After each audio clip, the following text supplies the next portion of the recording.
رب العالمين والعاقبة للمتقين والصلاة والسلام على سيد المرسلين أما بعد قال الله تبارك وتعالى في كلامه المجيد أعوذ بالله من الشيطان الرجيم بسم الله الرحمن الرحيم سبحان الذي أسرى بعبده ليلا من المسجد الحرام إلى المسجد الأقصى الذي باركنا حوله لنريه من آياتنا إنه هو السميع البصير صدق اللہ العظیم۔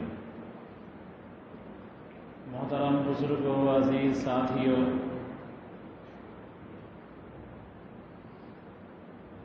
گزشتہ ہفتے آپ حضرات کے سامنے بات آئی تھی نبی کریم صلی اللہ علیہ وسلم کی عظیم سیرت کے تعلق سے کہ نبی کریم صلی اللہ علیہ وسلم کی حیثیت معلم کی ہے،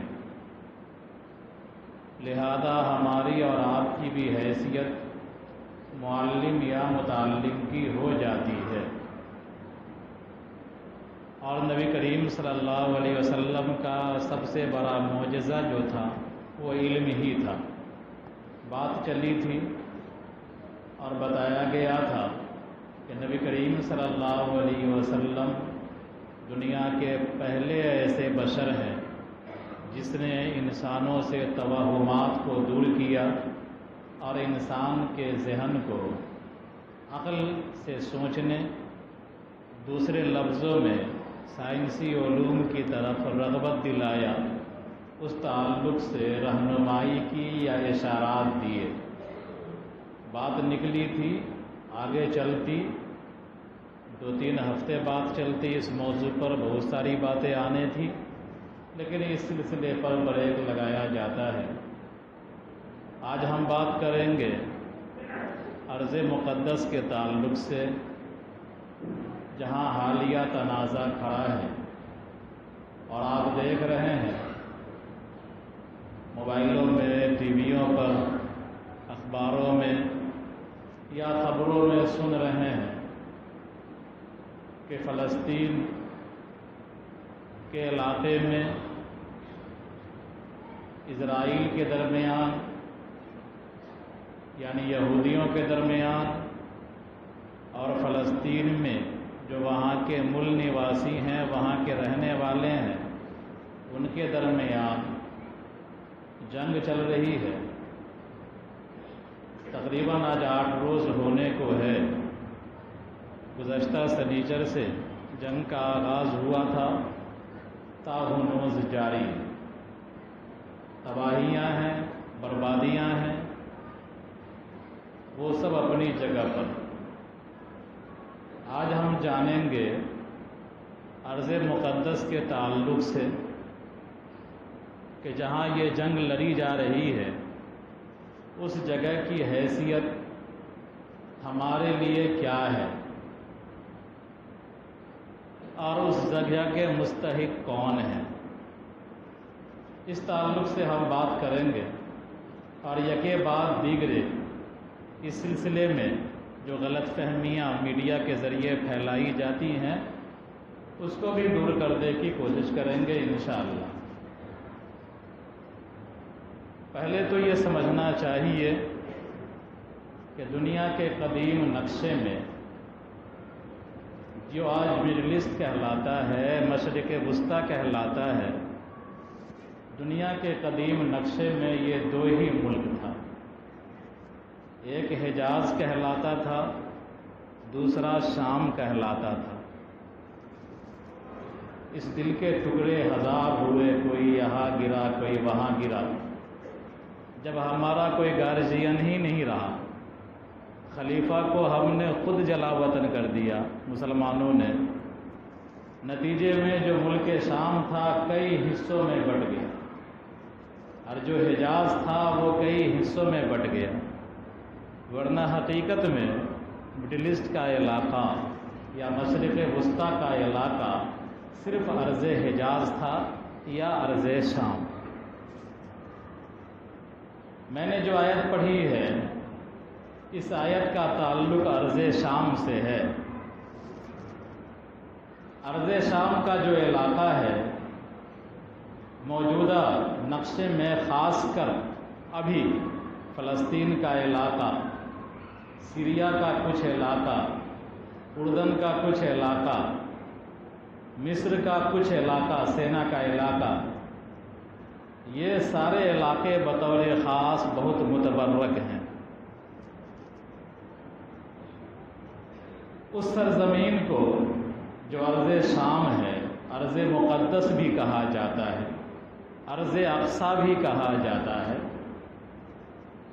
جس طرح خانہ کعبہ کی جو جگہ ہے ام القریٰ، یہ دنیا کا نقطۂ آغاز ام القریٰ کی جگہ ہے، خانہ کعبہ کی جگہ ہے۔ بتایا تھا، حج کے موسم میں بتلاتا ہوں کہ مکہ مکرمہ جس سرزمین پر واقع ہے اس کی بنیاد 7 تہ زمین کے نیچے ہے اور وہیں سے زمین کو پھیلایا گیا۔ تو گویا کہ نقطۂ آغاز کائنات کا، اس روئے زمین کا خانہ کعبہ ہے، ام القریٰ ہے، مکہ سٹی ہے، اور وہ ہمارا قبلہ بھی ہے۔ اور اس کائنات کا نقطۂ انجام، یعنی اس کائنات کا دا اینڈ کہاں پر ہوگا، تو وہ اینڈ ارض شام ہے، وہی حشر کی زمین ہے۔ جب قیامت قائم ہو جائے گی، ابن تیمیہ رحمۃ اللہ علیہ نے لکھا ہے کتاب میں کہ قیامت قائم ہو جائے گی، اسرافیل علیہ السلام دوسری مرتبہ سور پھونکیں گے تو تمام انسان قبروں سے اٹھ کر جو ہنکائے جائیں گے، جس کو آپ ارض محشر کہتے ہیں، تو وہ ارض محشر کا جو علاقہ ہے وہ ملک شام کا علاقہ ہے۔ تو گویا کہ ہمارا خانہ کعبہ اس دنیا کا نقطۂ آغاز ہے، اور فلسطین کا جو علاقہ ہے وہ علاقہ اس دنیا کا نقطۂ اختتام ہے، نقطۂ انجام ہے۔ یہی وجہ ہے کہ اگر آپ سے پوچھا جائے کہ دنیا کے اندر سب سے زیادہ انبیاء کس علاقے میں آئے ہیں، تو تاریخ پڑھنے والا طالب علم یہی کہے گا کہ سب سے زیادہ انبیاء ارض شام ہی میں آئے ہیں۔ گویا کہ نبیوں کی وہ راجدھانی ہے ایک طرح سے۔ ارض شام کا جو علاقہ ہے جہاں مسجد اقصیٰ واقع ہے، وہ نبیوں کی راجدھانی ہے۔ حضرت ابراہیم علیہ السلام عراق میں پیدا ہوئے، ہجرت کرنے کا حکم ہوا تو پہلی ہجرت جو کیا ہے ملک شام میں بسے۔ ملک شام میں ہی اسماعیل علیہ السلام پیدا ہوئے، وہیں اسحاق علیہ السلام پیدا ہوئے۔ اسماعیل علیہ السلام کو لا کر کے مکہ کے علاقے میں بسایا اللہ تبارک و تعالیٰ نے، قربانی کے موقع پر آپ سنتے ہیں، جانتے ہیں۔ اور اسحاق علیہ السلام جو ابراہیم علیہ السلام کے دوسرے بیٹے تھے، اسحاق علیہ السلام ارض شام ہی میں آباد ہوئے۔ اسحاق علیہ السلام کے بیٹے حضرت یعقوب علیہ السلام ہیں، حضرت یعقوب بھی ملک شام میں آباد ہوئے، اور حضرت یعقوب علیہ السلام کا دوسرا نام اسرائیل ہے۔ اللہ تعالیٰ نے یعقوب علیہ السلام کو 12 بیٹوں سے نوازا تھا، اور ان میں ایک پیغمبر بھی تھے حضرت یوسف علیہ السلام۔ تو حضرت یعقوب علیہ السلام، حضرت یوسف علیہ السلام، ان کا پورا کنبہ وہیں آباد رہا ارض شام میں، بعد میں مصر گیا۔ وہیں حضرت موسیٰ علیہ السلام بھی تشریف لائے، تورات اللہ تعالیٰ نے وہیں اتارا ہے۔ وہیں حضرت داؤد علیہ السلام بھی تشریف لائے، زبور اللہ تعالیٰ نے وہیں اتارا ہے۔ وہیں حضرت سلیمان علیہ السلام بھی تشریف لائے ہیں، اور حضرت سلیمان علیہ السلام کو اللہ تعالیٰ نے ایسی بادشاہت دی جیسی بادشاہت ان سے پہلے دنیا میں کسی کو نہ ملی، نہ آئندہ کبھی ملے گی۔ وہیں حضرت دانیال ہیں، وہیں حضرت حزقیل ہیں، وہیں حضرت زکریا ہیں، وہیں حضرت یحییٰ ہیں، وہیں حضرت عیسیٰ علیہ السلام کی پیدائش ہوئی ہے، وہیں اللہ تبارک و تعالیٰ نے انجیل اتارا ہے۔ تو گویا کہ اولوالعزم پیغمبر، بڑے بڑے پیغمبر اس خطے میں آئے ہیں، اور اللہ تعالیٰ نے 4 آسمانی کتابوں میں 3 آسمانی کتابیں اسی سرزمین پر اتاری ہیں۔ جو بیت المقدس جس کو کہتے ہیں، مسجد اقصیٰ جس کو کہتے ہیں، جس کا اس سورے میں ذکر ہے، اس کی تعمیر ابراہیم علیہ السلام نے کی۔ روایت کے اندر آتا ہے کہ ایک صحابی نے پوچھا، یا رسول اللہ صلی اللہ علیہ وسلم، دنیا کی سب سے پہلی مسجد کون ہے؟ تو آپ صلی اللہ علیہ وسلم نے فرمایا خانہ کعبہ ہے، بیت اللہ ہے۔ اس کے بعد پوچھا کہ اس کے بعد کون؟ تو جناب آقا صلی اللہ علیہ وسلم نے ارشاد فرمایا مسجد اقصیٰ ہے۔ اور آپ جانتے ہیں کہ جب جناب نبی کریم صلی اللہ علیہ وسلم مکہ سے ہجرت کر کے مدینہ تشریف لے گئے تھے، تو وہاں 16-17 مہینے تک آپ صلی اللہ علیہ وسلم نے اللہ کے حکم سے مسجد اقصیٰ کی طرف رخ کر کے نماز پڑھا تھا، تو اس لیے اس کو قبلہ اول بھی کہا جاتا ہے۔ گویا کہ نماز کی فرضیت کے بعد مسلمان جو رخ کر رہے تھے وہ خانہ کعبہ کی طرف کے بجائے مسجد اقصیٰ کی طرف رخ کر رہے تھے۔ اس کے بعد اللہ تبارک و تعالیٰ نے نماز ہی کی حالت میں آیت اتار کر کے حکم دے دیا کہ اب وہاں سے اپنا رخ بیت اللہ کی طرف کر لیجئے، تو آپ نماز کی حالت ہی میں بیت اللہ کی طرف رخ کرنے لگے۔ بہرحال تو وہ ہمارا قبلہ اول ہے۔ تو میں کہا کہ اگر آپ سے پوچھا جائے کہ نبیوں کا خزانہ کس خطے میں ہے، تو وہ ارض شام ہے۔ نبیوں کی راجدھانی کون سا علاقہ ہے دنیا کا؟ تو وہ ارض شام ہے۔ یعقوب علیہ السلام کا دوسرا نام اسرائیل ہے۔ ان کے 12 بیٹے، ان سے جو نسلیں دنیا میں پھیلیں ان کو کہا جاتا ہے بنی اسرائیل، یعنی اسرائیل کے کنبے، یعقوب علیہ السلام کے کنبے۔ اور یہ کنبہ بڑھتا رہا بڑھتا رہا بڑھتا رہا۔